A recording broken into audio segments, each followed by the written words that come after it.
The big Studebaker rocked from side to side, bouncing wildly on its leather suspension, as first the front wheel and then the rear jolted over a slab of rock that intruded into the roadbed. Leon grabbed the metal railing and clung to it, not at all sure the stagecoach driver would stop for him if he fell off his precarious perch on the roof of the coach. He slipped toward the edge, caught himself, and pushed back into the middle where he could brace himself against a steamer trunk that was lashed to the roof rack. The trunk was too large to fit into the luggage boot attached to the back of the big Studebaker. The coach could carry a dozen passengers inside its roomy interior, and there was provision for extra seats to be bolted onto the roof where Leon now rode. At the moment, though, there were only 7 passengers riding inside the Studebaker, and no extra seat had been fitted to the roof. The coach lurched again. Leon grabbed a guy rope that crisscrossed the top of the trunk and pressed the sole of his boot against the railing to jam himself in place while the driver snapped the whip in the air behind the ears of the off-leader and spoke to his team. "Hip, hip, hip, now pull it." The Studebaker dropped into the bottom of a sandy wash that crossed the road, slowed slightly as it climbed out the other side, and settled into a reasonably smooth roll again as the rutted road stretched flat and empty before them. Leon peeked past the driver's shoulder to make sure there were no more obstructions ahead, then released his grip on the rope long enough to pull his battered old campaign hat off and wipe his forehead with the back of his wrist. Arizona was as hot as West Texas and New Mexico had been. The sun was a fierce, palpable weight on his shoulders. It baked through the wool on his shirt and burned into the back of his neck, through the kerchief he wore there from long experience and painful early lessons, to protect himself from sunburn. The heat from the sun made even the cloth of his trousers hot to the touch when he laid his hand on his thigh and gulped for breath, yearning now for the clean, sweet air of winter. But winter was a long time past in this country. It was springtime now.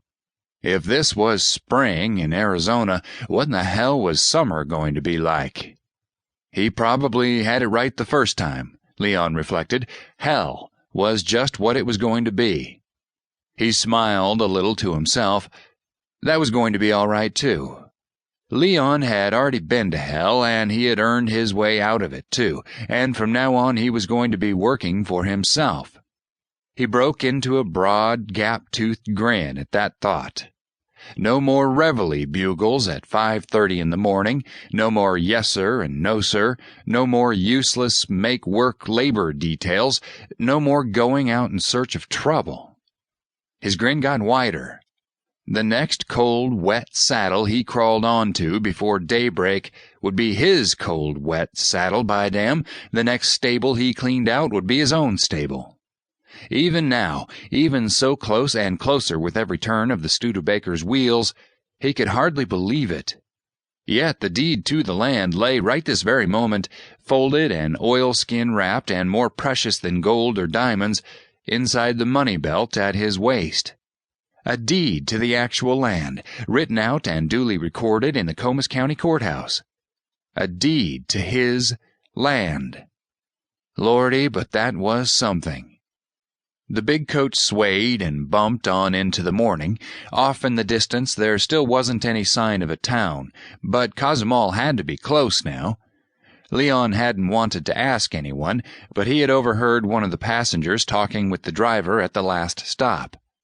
Cozumel was supposed to be the next relay point, and this team had been pulling hard for better than 2 hours now. It had to be near. He began to sit straighter, his brown eyes fixed toward the horizon, waiting for that first look at the place that was going to be his home for the rest of his days. He found himself becoming tense, and he admitted it to himself, excited, too.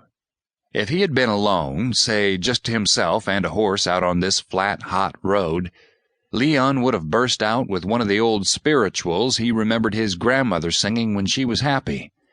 Because, Lord knew, Leon Brown had never had a happier moment in his whole life than this one that was coming up at the next stage stop. Instead, he forced himself to keep his big mouth shut and his trembling under control. The near